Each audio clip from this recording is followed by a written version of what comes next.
What's good, everybody? And as you see, we have a beautiful B8 S5 here. So owner came to us, he wants to add a Valvetronic exhaust on it. So it already has something aftermarket on it, and it sounds very rowdy. So my assumption is the owner wants some variability to when he wants to go rowdy and when he wants to go tame. So we got the Valvetronic exhaust inside. So let's back this in and let's take a look at what we got.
So we're under the S5 right now. We are going to start replacing the pipe from right here where the factory resonators would have been.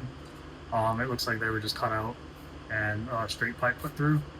So from these clamps back, we're going to change, we'll do the mufflers, and it's pretty straightforward. So we're probably just going to time lapse it as we wait for some more parts.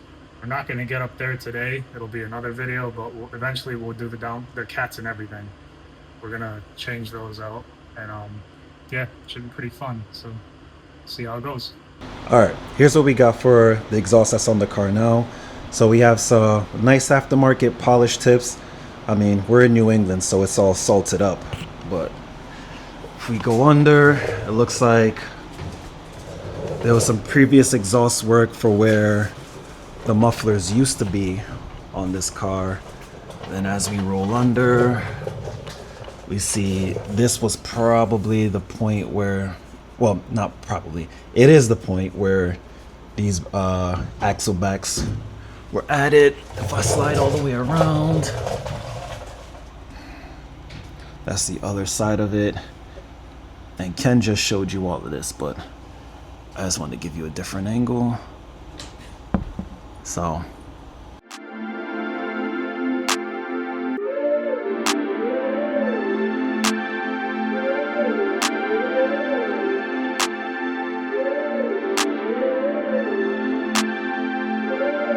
alright, old exhaust off.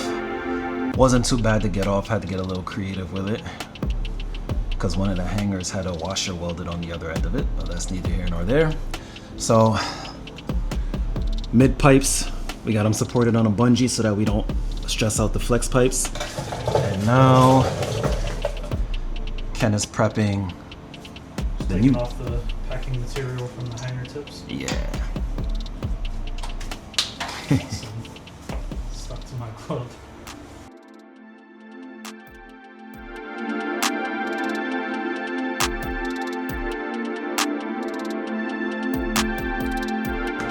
The original intent for this video was to give you nice time lapsing of us bolting up this exhaust, but we had to MacGyver some stuff going on here. So we pointed out earlier that where the resonators used to be OEM, it was cut out with this piece here. Well, this piece, both of them, we think were not sized properly.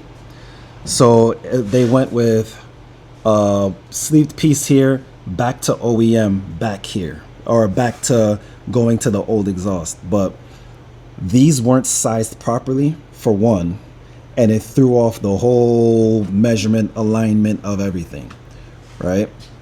So now we had to, in order to adapt it, we had to take a trip to Napa. Shout out to Napa. Buy an adapt. We had to adapt down to fit here, and we had to clamp with the old clamps. And thankfully, they weren't rusted out. We could still reuse them. Plus, use the Valvetronic clamps that came with it, and then go all the way back. So it was That's only temporary. but it's only temporary because we know the owner wants to do downpipes. So when it's time for downpipes, then we'll address this, and the whole thing should be flowing symmetry. But that's where we are right now. So last parts are the exhaust tips, which we'll show you after, and then we're gonna put the vacuum line and the control box in the trunk. We have an idea of what we're gonna do there, so we'll take you through it. Looking lovely here. Tips are on, measured. Again, we had to do a little trickery with the tips too, to account for the other side that's misaligned there. But if we come around, you see it. Owner went with the Valvetronic tips, carbon fiber. All right. So, as is customary for us, parts table is getting real slim, which is what we like. So the last part, obviously, you're gonna get the box going. The noise you hear in the background maybe is a compressor charging, so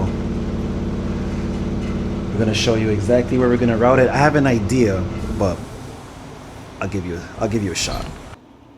So we have the controller wired.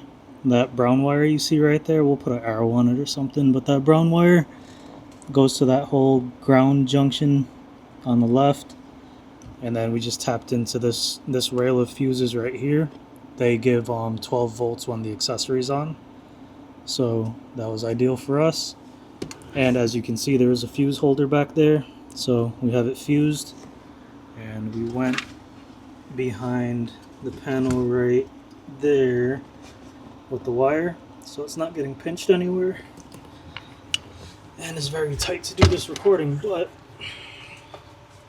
that's where we ended up mounting the box. And when everything is in the trunk, it all fits pretty nice. We'll show you a shot of the spare tire and everything put in. But we went through these little drain covers with the vacuum hose, and everything came out pretty clean. So Yeah. we'll do a running clip so you guys can hear what it sounds like. Yeah, and if the owner ever wants to go back, like, they sell these pretty cheap, like $3 a piece. So if he ever wants to do something different, take it out, then he could just replace those plugs so moisture doesn't become an issue. So I said I'd show you what it looks like with all the spare tire stuff in there. It's pretty good. Not touching anything. Nice and out of the way. All right, here it is. Valvetronic complete. Looking good. Hit it. This is valves closed right here, as you could probably see. Hit it.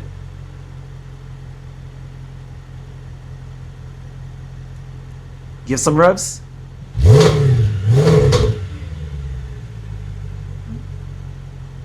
All right. Open her up.